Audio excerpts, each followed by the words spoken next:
కబీర్దాసు భక్త సామ్రాజ్యంలో ఆణిముత్యం వలె వెలుగొందిన వారిలో అగ్రగణ్యుడు. కబీర్దాస్ అంటే గొప్ప జ్ఞాని అని అర్థం. కబీర్ జన్మస్థలం కాశీ. ఈయన రామానంద తీర్థుల పాదసేవ చేయడం ద్వారా తారక మంత్ర దీక్ష పొంది గొప్ప భక్తుడిగా తయారయ్యాడు. ఈయన అనేక సూక్తులను వెలువరించారు. కబీర్ బీజక్. కబీర్ శ్రీరాముని భక్తుడు.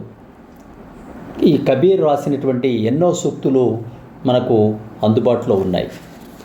ఈ గురు పౌర్ణమి సందర్భంగా కబీరు గోవిందుడి కన్నా కూడా గురువుకే ఎక్కువ ప్రాధాన్యాన్ని ఇచ్చాడని ఆయన తెలిపేటువంటి ఒక దోహే మనకు బహుళ ప్రాచుర్యంలో ఉంది. గురు గోవిందు దోం ఖడే కాంకే లాగోపాయ్ బలిహారీ గురు ఆపునే గోవింద్ దియో బాయ్ గోవింద్ దియో బతాయ్ అని ఈ దోహే యొక్క వివరణ. దీనిలో అర్థాన్ని చూసుకుంటే కబీర్ దగ్గరికి గోవిందుడు గురువు ఒకేసారి వచ్చి నిలబడ్డారనుకోండి.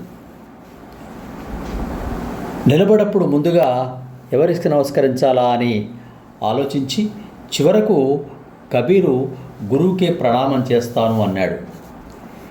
ఎందుకంటే గురువు ద్వారానే భగవంతుని చేరుతాం కాబట్టి, గురువు లేక విద్య గుడ్డి విద్య అన్నట్లు గురువు విద్య నేర్పడం ద్వారానే భగవంతుని యొక్క తత్వాన్ని తెలుసుకుంటాం.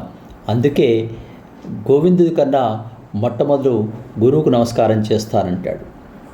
ఈ గురువు యొక్క ప్రాధాన్యాన్ని మనం తెలుసుకున్నట్లయితే అవతార పురుషులైన రామునికి వశిష్ఠుడు, కృష్ణుడికి సాందీపుడు, అలాగే భారత యుద్ధంలో మహావీరులైన పాండవ కౌరవులకు ద్రోణాచార్య, కృపాచార్య మొదలైనటువంటి వాళ్ళు గురువులుగా ఉన్నారు.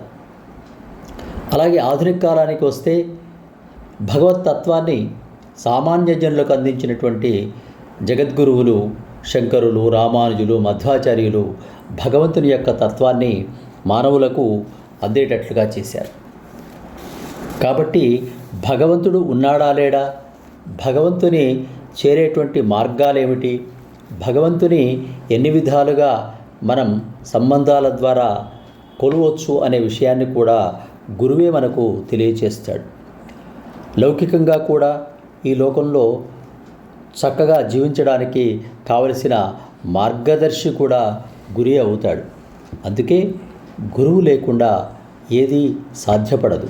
కబీర్దాస్ గురువు కన్నా, గోవిందుడి కన్నా గురువే గొప్ప, నేను మొట్టమొదట గురువుకే నమస్కారం చేస్తాను అన్నాడు. ఎందుకంటే జ్ఞానాన్ని అందించేటువంటి వాడు గురువు.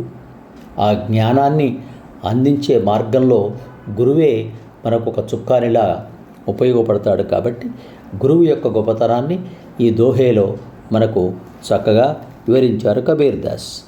గురు గోవింద్ దోం ఖడే కాంకే లాగోపాయ్ బలిహారీ గురు ఆప్నే గోవింద్ దియో బతాయ్ అని మనకు తెలియచేసిన కబీర్ ఏ మతం వాడైనప్పటికీ కూడా గురువు యొక్క గొప్పతనాన్ని మనకు తెలియచేశారు. ఆ గురువు వ్యాసుడు కావచ్చు, సాందీపుడు కావచ్చు, వశిష్ఠుడు కావచ్చు, ద్రోణుడు కావచ్చు, శంకర, రామానుజ, మధ్వాచార్యులు కావచ్చు. నిత్య జీవితంలో మనకు అనేక విషయాలు నేర్పించేటువంటి ప్రతి ఒక్కడు గురువులుగానే భావిస్తాం. దత్తాత్రేయుల వారు పరిసర ప్రాంతాల్లో ఉన్నటువంటి 24 మందిని కూడా గురువులుగా భావించాడు. ఈ గురు పౌర్ణిమ నాడు సనాతన సంప్రదాయంలో గురువుకు వస్తున్నటువంటి ఈ ఆదరణను మనం కూడా తెలుసుకుందాం. ఆ ఉత్తమ గురువులకు, ఆ సనాతన సంప్రదాయాన్ని మనకు అందించిన గురు పరంపరకు, ఋషి పరంపరకు మరొక్కసారి నమస్కరిస్తూ సబ్స్క్రైబ్ ఆచార్య శ్రీశక్తి ఛానల్. శుభం భూయాత్. సమస్త సన్మంగళాని భవంతు. స్వస్తి.